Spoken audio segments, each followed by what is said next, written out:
Kaya ng dagat na hindi. Happy New Year! 10:08, huling nalalabing oras. 2 oras na lang, mawala na ang 2022. Happy New Year! Si Kuting.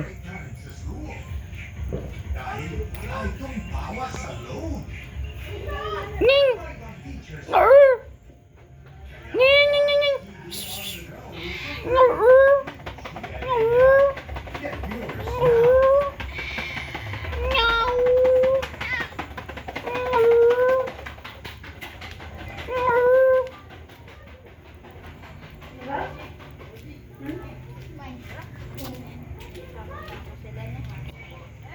Ang huling natitirang oras. Asa ng magandang kinabukasan, masakla ang naging kapalaran. Inanod na nanay ng zebra, pinutiriya ng buhay. Happy New Year! Nagulat sa galaan dahil Happy New Year, regalo. Ibigay agad dito. maliw itim.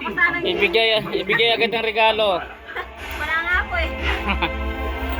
Dingdong dates po, amazing. Wala kang trabaho. Linggo, 5:20 Wala. Bukas PM. mayroon naman pero tinatamad ako. Pero bababa rin kami. Happy New Year ah.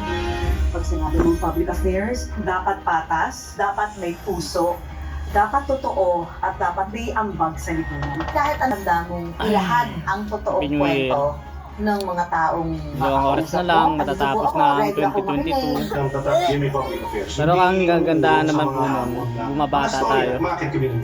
Hindi lang sa bumabata, gumagwapo pa. We are wrong. Kung anong sinabi ng kalikasan. Kitang-kita naman po ang ebidensya Ang taong bayan na ang nakikinabang sa klase ng istorya bumabata na tayo at pwedeng gawing gumagwapo. sandigan ng Kitang-kita Pilipino naman, oh. sa kanilang pang-araw-araw buhay. My vocation on TV is to give information in a way that kids and adults can understand.